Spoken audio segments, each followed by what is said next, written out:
또 비유를 들어 이르시되 천국은 마치 사람이 자기 밭에 갖다 심은 겨자씨 한 알 같으니 이는 모든 씨보다 작은 것이로되 자란 후에는 풀보다 커서 나무가 되매 공중의 새들이 와서 그 가지에 깃들이느니라.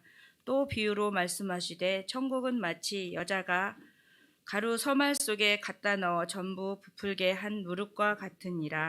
아멘. 아멘.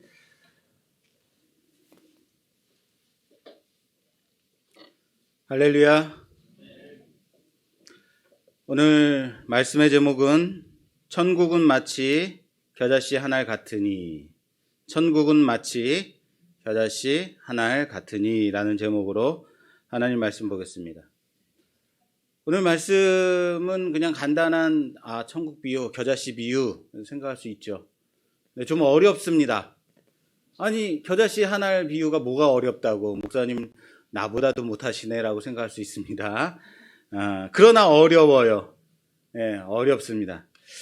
그래서 오늘 정신을 좀 바짝 차리고 또 제가 이렇게 하나님께서 조명해 주신 이 내용을 여러분들과 어떻게 잘 나눌 수 있을지 잘 모르겠습니다. 어쨌든 이 말씀 가운데 하나님의 우리 예수님께서 우리에게 주시는 그 참된 메시지, 천국에 대한 귀한 은혜, 놀라운 일들이 우리 안에 심겨지기를 주님의 이름으로 축원합니다. 오늘부터 우리는 몇 주간 한 2, 3주 정도 예수님의 이 천국 비유에 대해서 좀 살펴보려고 합니다. 특별히 마태복음 13장은 7가지의 천국 비유가 나오거든요. 이 중에서 우리는 밭의 비유, 그래서 첫 번째 시간을 좀 봤었습니다. 그리고 오늘 세 번째로 나오는 이 겨자씨 비유를 좀 살펴보려고 하는데, 이 천국의 비유들을 통해서 우리가 생각하는 천국, 우리가 바라고 기대하는 천국과 예수님이 우리에게 전달하고자 하시는 그 천국의 차이가 과연 무엇일까라는 좀 고민이 되는 시간이 되었으면 좋겠습니다. 천국은 그냥 좋은 거, 그냥 우리 영원히 그냥 천국 가서 살면 되는 거 아니에요? 그런데 예수님께서 천국에 대해서 설명을 해주고 계시잖아요. 그럼 그 천국은 과연 무엇인가? 우리가 말하는 그 천국의 개념이 과연 올바른 것인가? 좀 고민하는 시간이 됐으면 좋겠어요.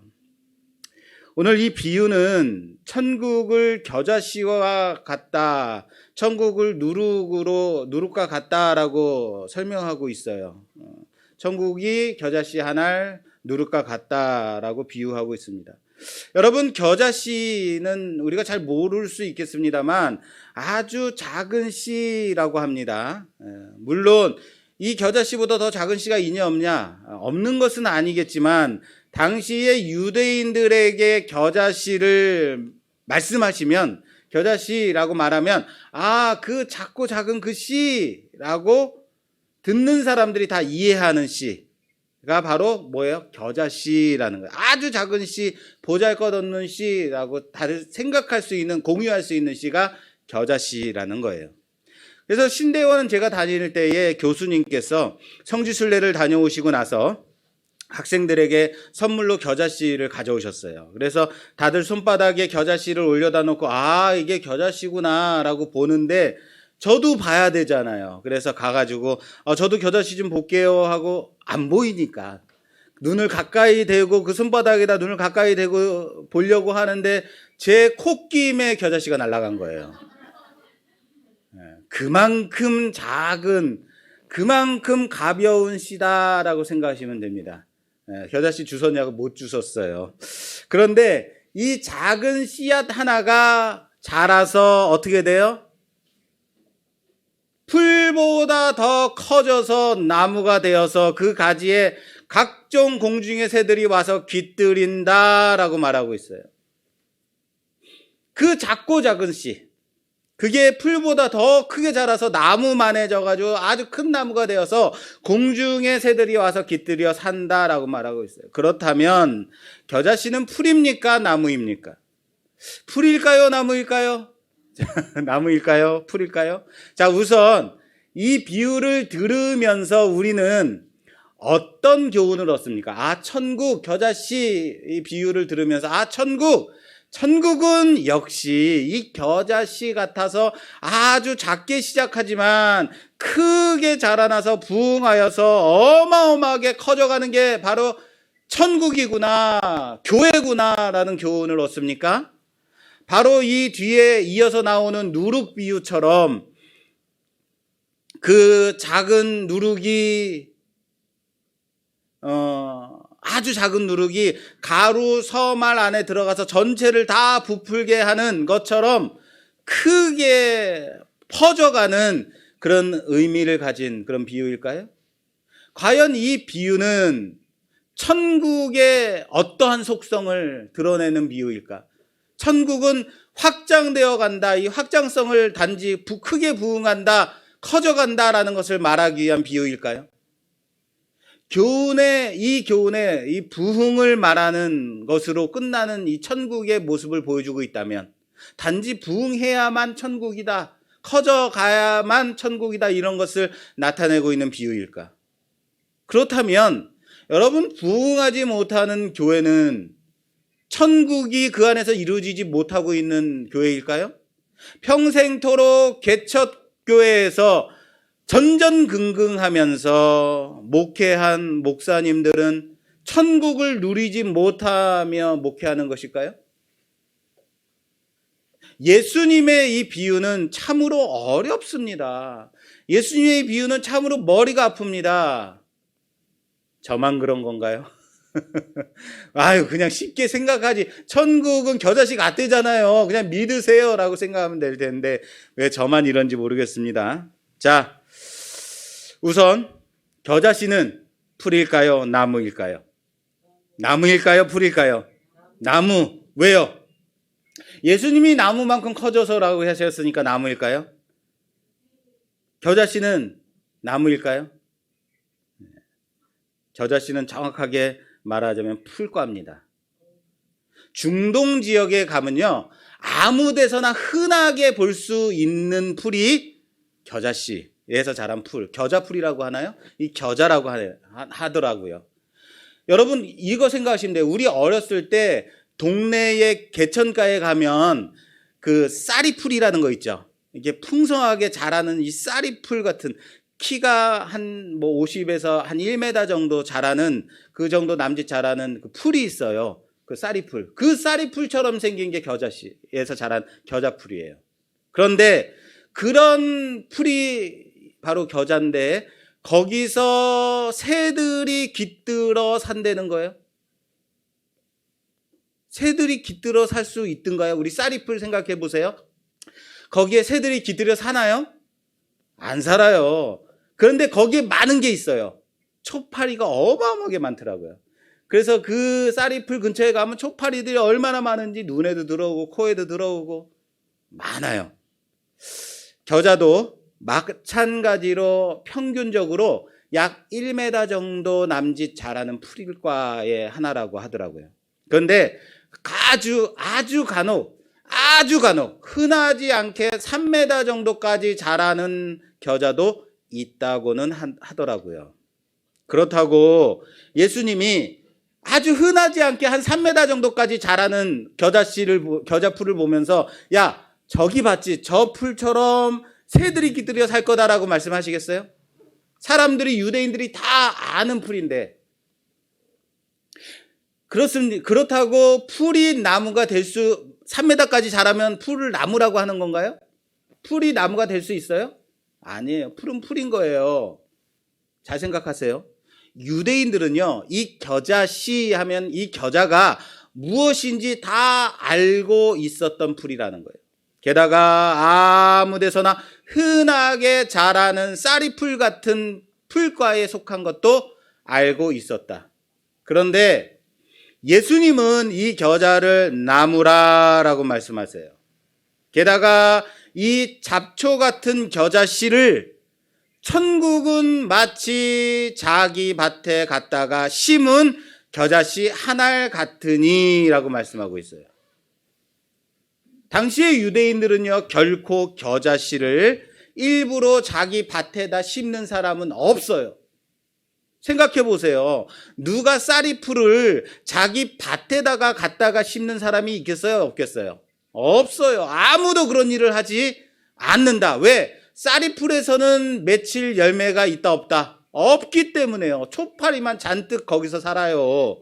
마찬가지로 겨자에도 열릴 열매가 없고 그것으로 돈 벌 수 있는 것도 아닌데 누가 자기 밭에 갔다가 그 겨자씨를 심겠어요? 안 심는다는 거예요. 그런데 그런 겨자를 심는 사람이 있다라는 거예요. 그리고 그렇게 심은 한 알의 겨자씨가 자라서 큰 나무가 되어서 공중의 각종 새들이 그 가지에서 깃들여 산다라고 말씀하고 있어요. 공중의 새들이 그 나무에 깃들여 산다. 만약에 내가 그 당시의 유대인으로서 이 말씀을, 내가 이 내용을 잘 알고 있는 한 사람의 유대인으로서 이 비유를, 예수님의 비유를 듣고 있었다면, 여러분들이 이 내용을 알고 있는 사람으로서 그 예수님의 비유를 듣고 있었다면 뭐라고 생각할 거예요? 이상하다라고 생각해야 돼요. 아, 그렇구나. 아멘 하시면 돼요, 안 돼요? 안 되는 거예요. 이상하다. 우리는 결코 그런 일을 하지 않는데 라고 생각해야 돼요. 겨자씨는 그렇게 크게 크게 자라서 나무가 되는 게 아닌데 라고 생각해야 되는 거예요. 그걸 의도하는 거예요. 그때 생각나는 말씀이 딱 있는 거예요. 이상하다. 겨자는 그렇게 큰 나무가 자라서 겨자에서 공중의 각종 새들이 깃들여 사는 곳이 아닌데 라고 생각해야 돼요. 그때 생각나는 말씀이 있어요. 맞다. 공중의 새들이 깃들여 사는 곳, 그런 나무가 있지 하고 생각나는 게 에스겔서예요. 보여드릴게요. 에스겔서 17장 22절 이하에 제가 봉독하겠습니다. 에스겔서 17장 22절 이하에 제가 봉독하겠습니다. 주 여호와께서 이같이 말씀하시되 내가 백향목 꼭대기에서 높은 가지를 꺾어다가 심으리라. 내가 그 높은 새 가지 끝에서 연한 가지를 꺾어 높고 우뚝 솟은 산에 심되 이스라엘 높은 산에 심으리니 그 가지가 무성하고 열매를 맺어서 아름다운 백향목이 될 것이요 각종 새가 그 아래 깃들이며 그 가지 그늘에 살리라. 할렐루야. 그 가지에서 누가 산대요? 각종 공중의 새들이 깃들여 산다는 거예요. 똑같은 말씀이 여기 있어요. 그렇습니다. 각종 새들이 그 가지에 깃들여 사는 나무는 겨자씨로 자란 풀이 아니라 뭐예요? 백향목인 거예요. 백향목인데, 그런데 하나님께서 이 백향목을 어떻게 세우시냐면 아주 커다란 백향목이 자라고 있는 거예요. 근데 그 꼭대기에 있는 새로 올라온 아주 연한 가지를 꺾어다가 산 꼭대기 높은 곳에다 심어다가 자라게 하신다. 그리고 그 연한 가지는 자라서 큰 백향목이 되어서 각종 새들이 그 가지에 깃들여 산다라고 말씀하고 있어요. 스스로 자라난 크고 아름다운 백향목이 있습니다. 아주 커다랗게 자란 백향목이 있어요. 그런데 그 백향목 꼭대기 가장 높은 곳 연한 가지, 아주 든든한 튼튼한 가지가 아닙니다. 이제 막 새로 솟아난 연한 가지를 꺾어다가 그 나무를 심어서, 그 가지를 심어서 자라게 하시는데 높은 산 꼭대기에다가 심겠다는 거예요. 이스라엘 높은 산에다 심어서 가장 풍성하게 자라게 하시겠다라는 말씀이 에스겔서 17장에 있는 말씀입니다. 커다란 백향목에서 가장 연한 가지는 정말 보잘것없는 연한 가지예요. 여러분들 만약에 우리들이 나무를 키우는 사람이라면 그 나무에서 또 새로운 나무를 꺾어다가 나무를 새로 자라게 할 거라면 여러분들은 보잘것없는 연한 가지를 꺾겠어요? 아니면 튼튼하고 튼실한 가지를 꺾겠어요? 연한 가지요? 튼튼한. 연한 가지요라고 말씀하시는 분은 그래서 여러분들은 나무를 키우시면 안 되는 거예요. 튼튼한 가지를 이거 튼실하다, 이거 잘 자라겠다 하는 나무를 가지를 꺾어서 꺾고질을 해야겠죠. 그죠? 네, 그렇게 해야 되는 거예요. 근데 정말 보잘것없는 연한 가지 하나를 꺾어다가 크게, 그것도 높은 곳에다가 심어가지고 자라게 하시겠다. 이 가지는 뭐냐면 연한 가지일 뿐인 거예요. 그 연한 가지를 하나님이 잡으셨을 때, 꺾으셨을 때, 심으셨을 때 크고 아름다운 아름드리 백향목으로 자라게 하시겠다라는 말씀이라는 사실을 믿으시기 바랍니다. 그 가지에서 각종 새들이 깃들어 살게 하시겠다라고 말씀하시는 겁니다. 그렇습니다. 예수님의 이 겨자씨 한 알의 비유를 듣는 유대인들, 당시에 있던 사람들은 이상하다. 각종 새들이 깃들어 사는 나무는 크고 아름다운 뭐다? 백향목이어야 하는데 라고 생각해야 되는 그 상황인 거예요. 천국은 마치 백향목 같아서 많이 자라서 크게 자라서 그 안에서 공중의 새들이 깃들여 산다라고 해야 되는데 라고 생각해야 되는 거예요. 예수님은 왜 백향목을 천국으로 가지고 오지 않고 백향목처럼 천국은 이런 곳이야 라고 말씀하지 않고 아주 작디 작은 겨자씨 하나를 가져다가 천국으로 비유를 하셨을까? 그럼 여기서 한 가지, 그럼 에스겔서 17장에 나오는 원래 있었던 자기의 힘으로 자란 크고 아름다운 풍성한 백향목은 무엇을 의미하고 있을까요? 이것 때문이에요. 바로 이것 때문에. 자, 그 다음에 에스겔서 31장에 보면 그것이 나와 있습니다. 이 백향목이 뭐냐면 하고 설명하고 있어요. 에스겔서 31장. 에스겔서 31장 우리 엄지사님 좀 봉독 좀 해주시겠어요? 에스겔서 31장 3절에서 6절 말씀. 3절에서 6절 말씀. 에스겔서 31장 3절에서 6절 말씀 좀 봉독해 주십시오. 볼지어다.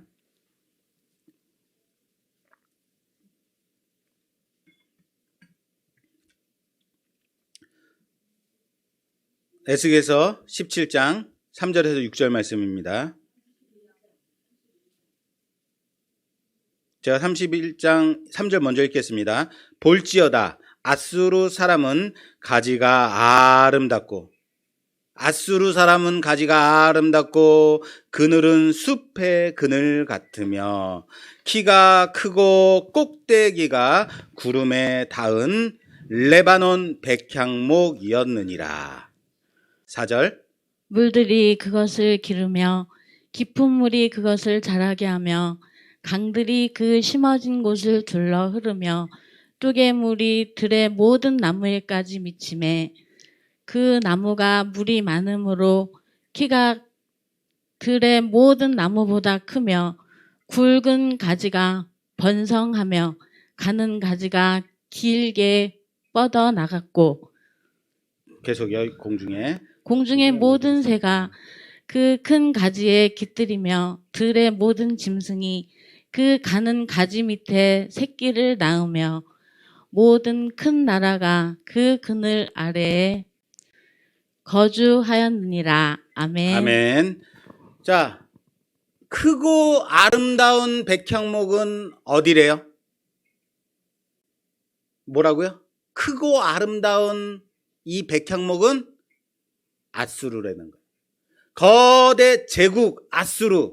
이 아수르가 북이스라엘을 멸망시켜요. 그리고 이 거대하고 크고 아름다운 백향목은 아수르고 바벨론이고 로마이고 세상의 권세 잡은 거대 자본 제국이다라고 말씀하고 있는 거예요.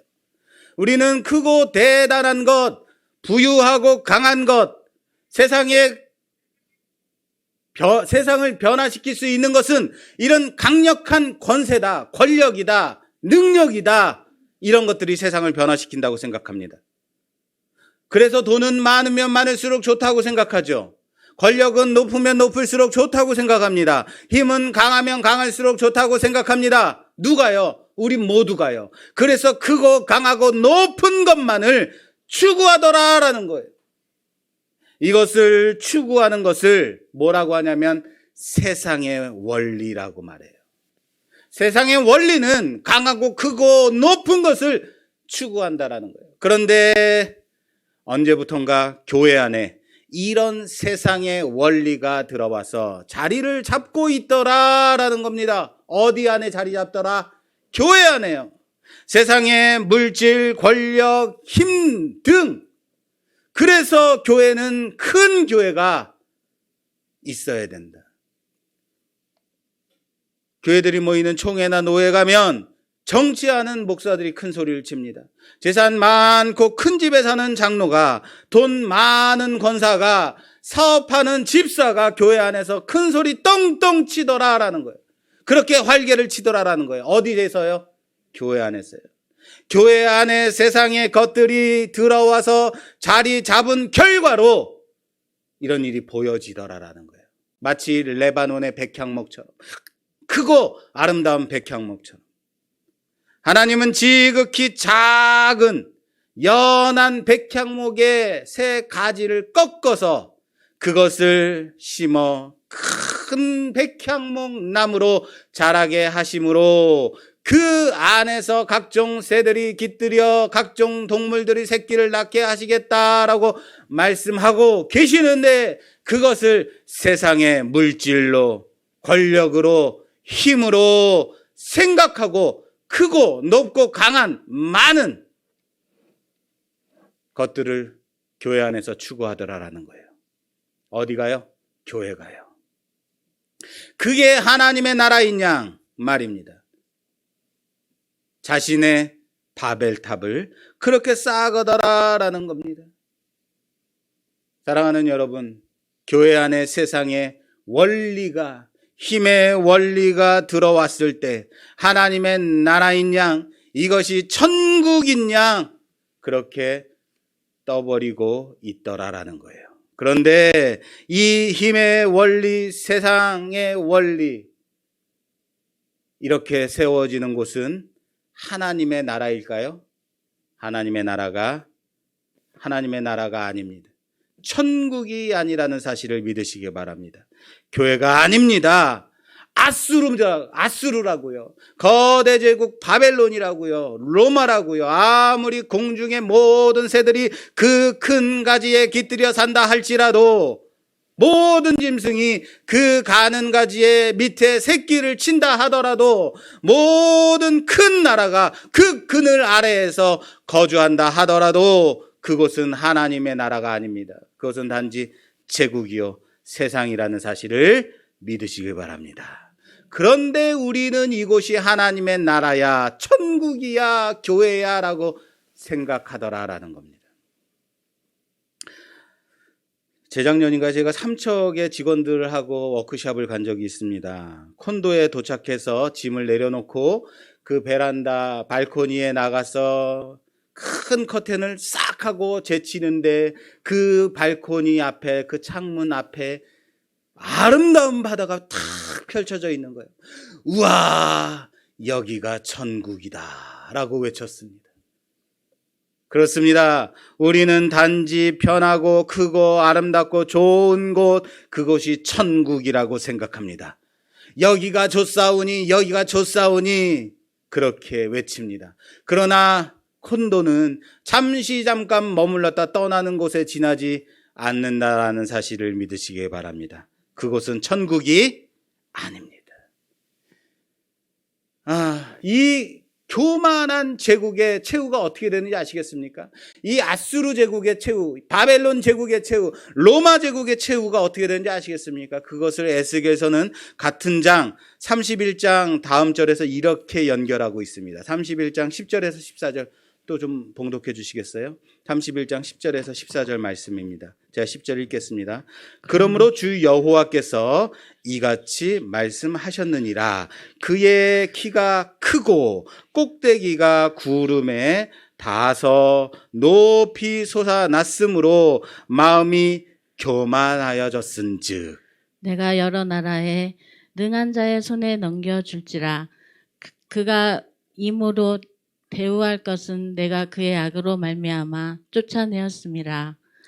여러 나라에 포악한 다른 민족이 그를 찍어버렸으므로 그 가는 가지가 산과 모든 골짜기에 떨어졌고 그 굵은 가지가 그 땅 모든 물가에 꺾어졌으며 세상 모든 백성이 그를 버리고 그 그늘 아래에서 떠나매 공중의 모든 새가 그 넘어진 나무에 거주하며 들의 모든 짐승이 그 가지에 있으리니 이는 물가에 있는 모든 나무는 키가 크다고 교만하지 못하게 하며 그 꼭대기가 구름에 닿지 못하게 하며 또 물을 마시는 모든 나무가 스스로 높아 서지 못하게 함이니 그들을 다 죽음에 넘겨주어 사람들 가운데서 구덩이로 내려가는 자와 함께 지하로 내려가게 하였습니다. 아멘. 아멘.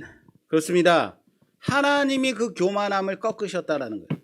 그 거대하고 크고 아름답게 자란 그 교만함. 내가 하늘의 구름에 닿았다. 내가 이렇게 크다. 내 그늘에서 모든 제국이 세상이 먹고 산다. 모든 나라들이 먹고 산다라는 그 교만을 하나님이 꺾으신다라는 거예요. 하나님이 그 교만함을 꺾으시니까 넘어지고 무너지게 된다라는 거예요.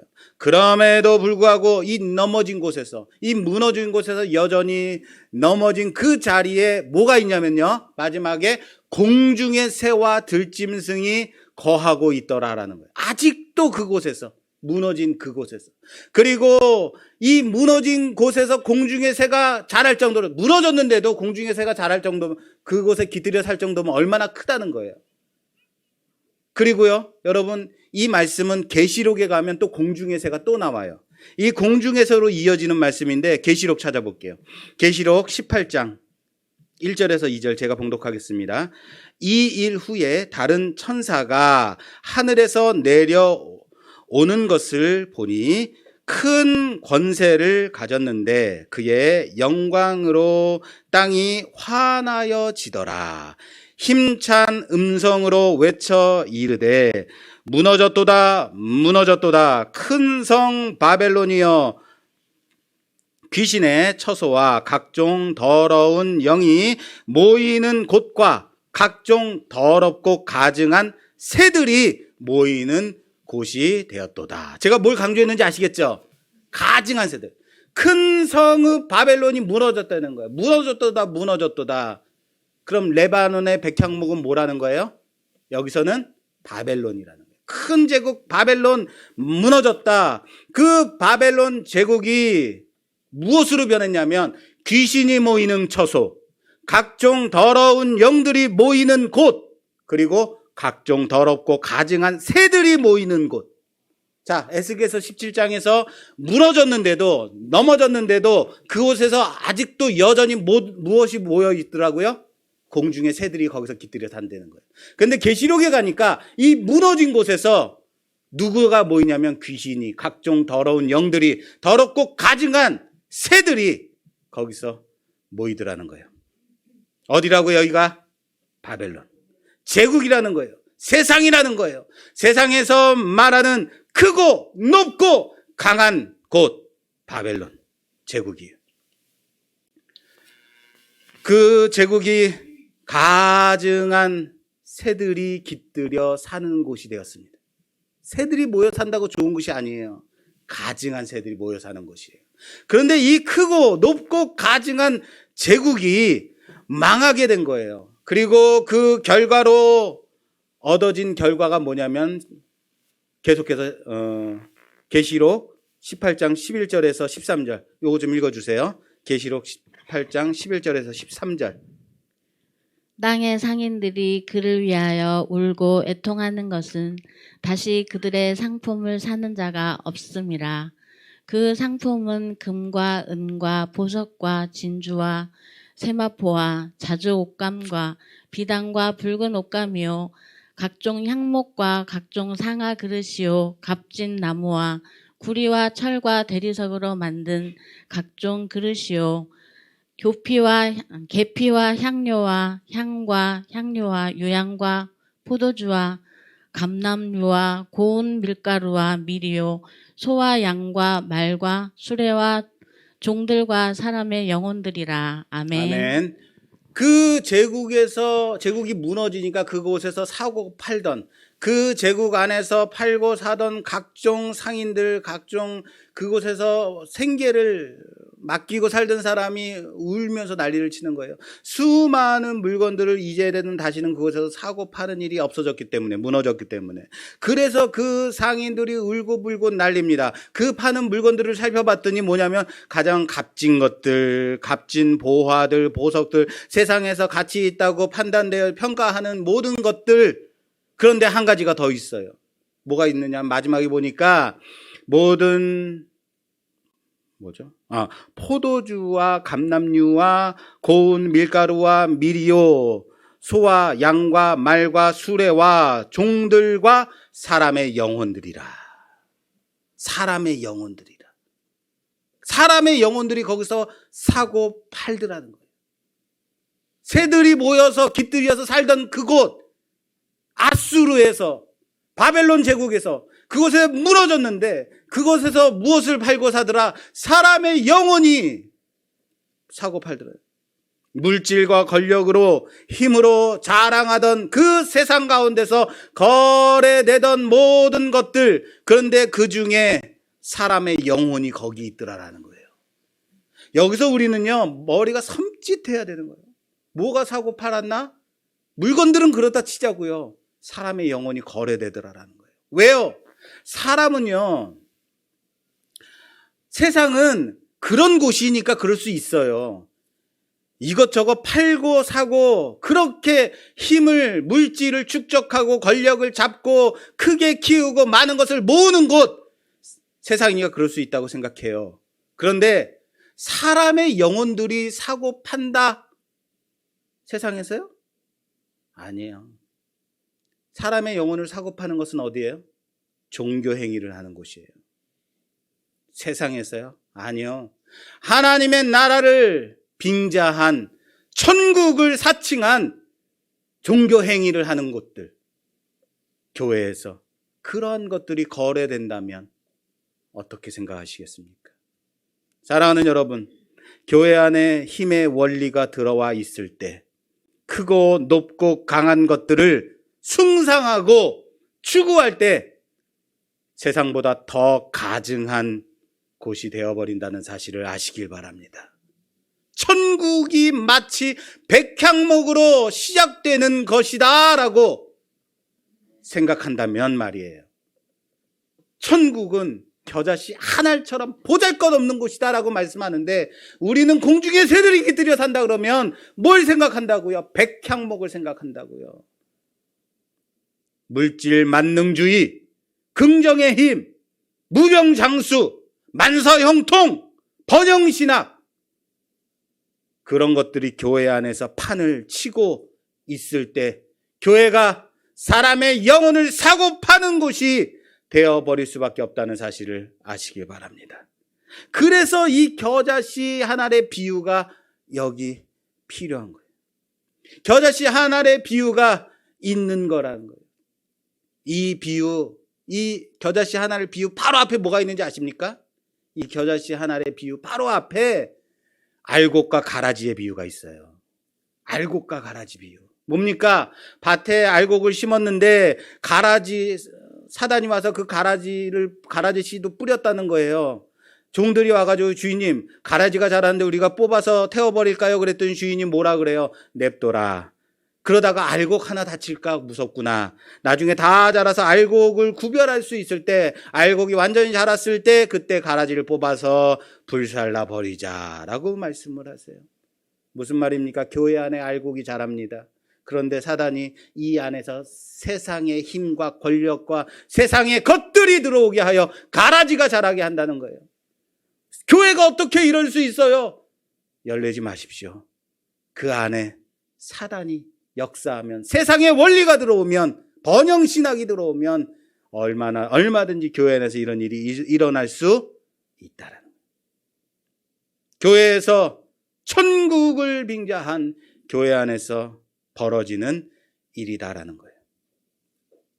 천국은 마치 겨자씨 한 알 같아서, 천국은 마치 겨자씨 한 알과 같은 곳이라는 사실을 믿으시길 바랍니다.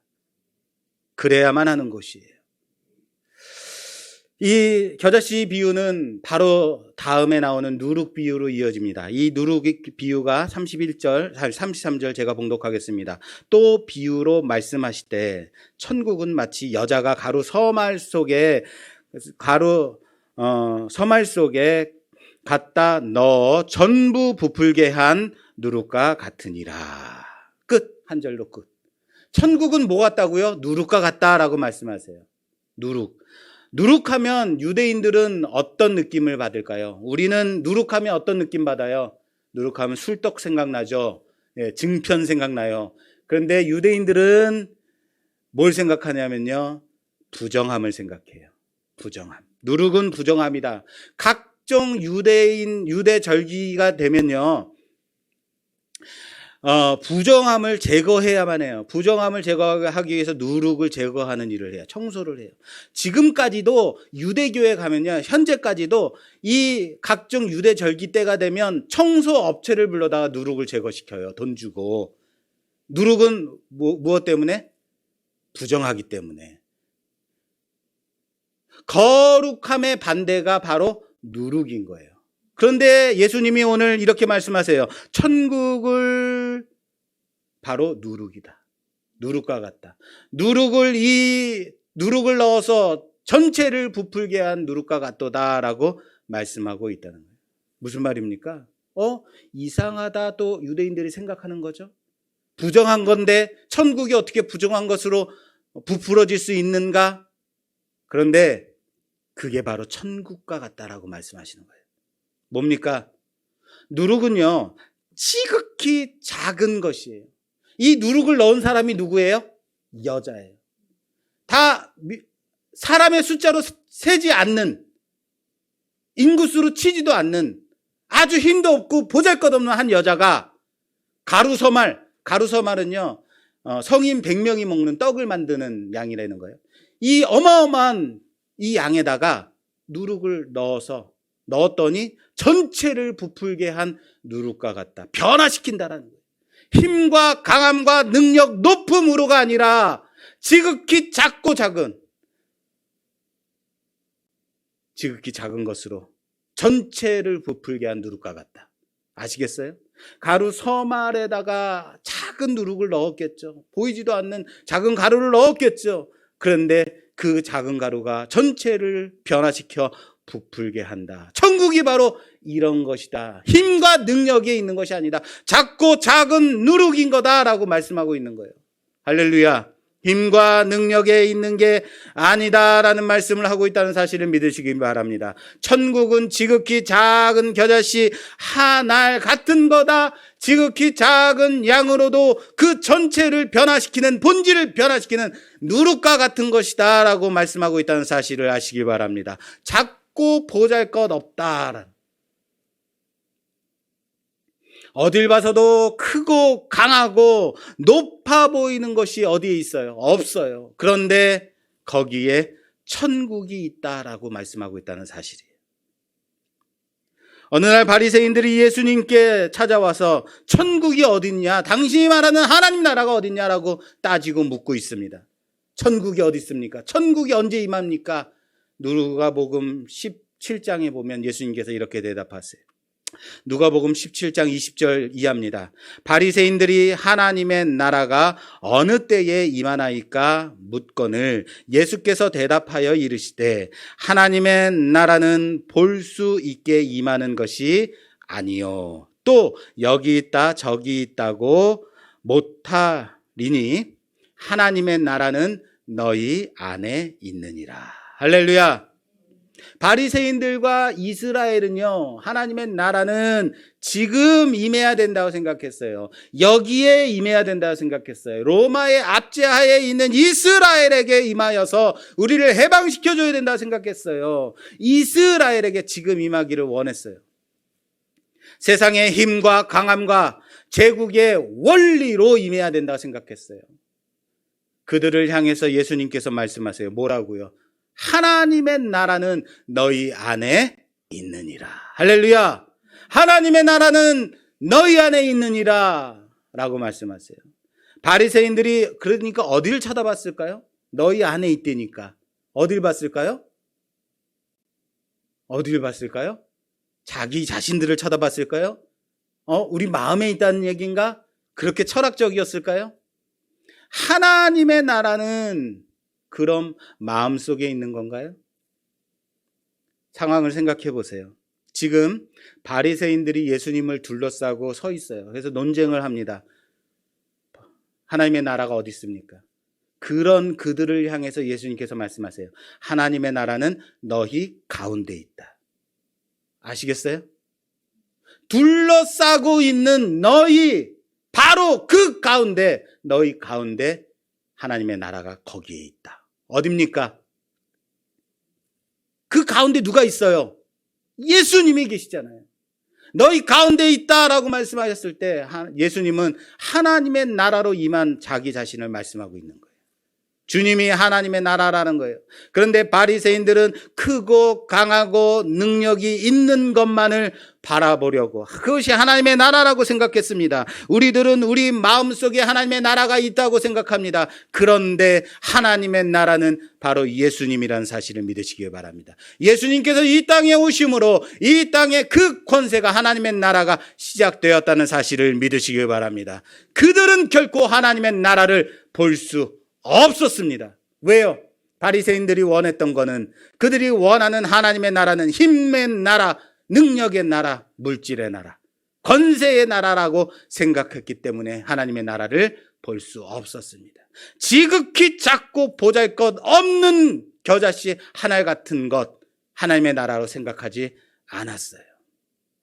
하나님의 나라는 세상의 제국과 같이 크고 강함과 높음에 있다라고 생각했기 때문에 볼 수가 없었어요. 하나님의 나라는 은혜의 나라라는 사실을 믿으시기 바랍니다. 뭐라고요? 하나님의 나라는 은혜의 나라입니다. 백마를 타고 오는 위대한 장군의 모습이 아니라는 거예요. 하나님의 나라는 어린 나귀 새끼를 타고 오시는 어린 양의 모습입니다.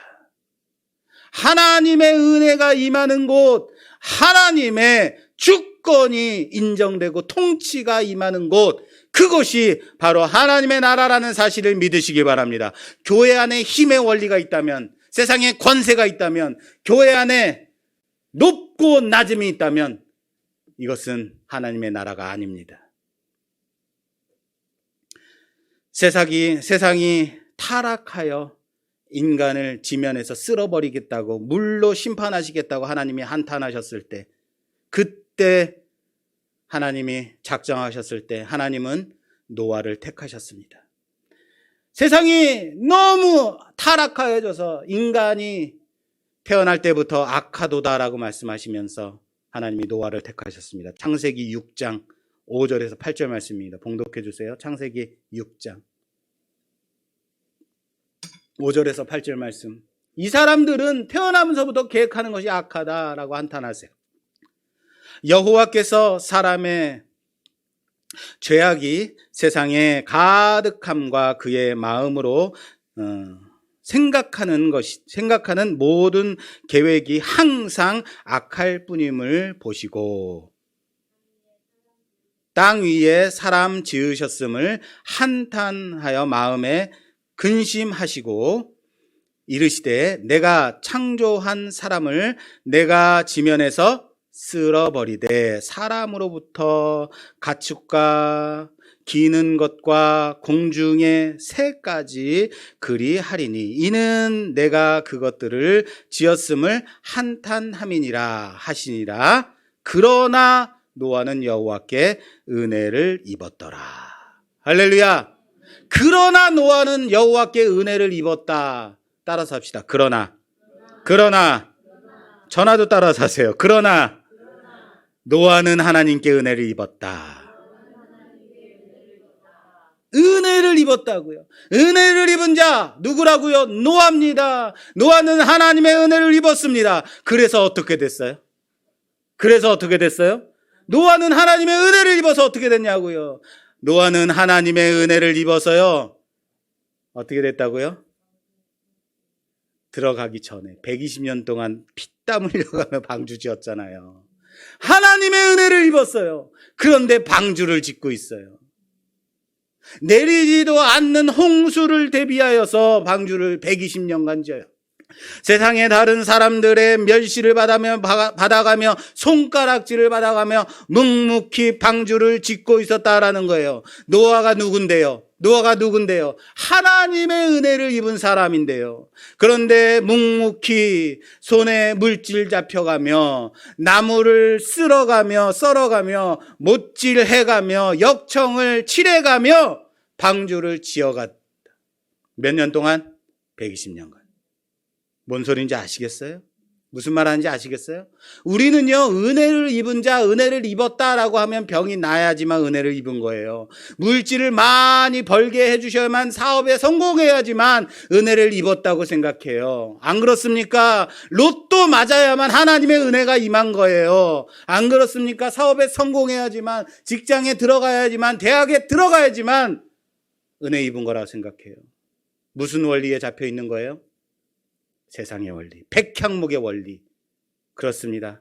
세상의 힘의 원리에 우리도 잡혀 있어서 그 힘만이 하나님의 은혜다, 그것이 하나님의 은혜의 나라다라고 힘의 원리를 강하고 크고 높음을 추구하는 백향목 제국의 원리 속에 교회가 빠져 있더라라는 거예요. 그게 채워져야지만 은혜로 생각하는 자들.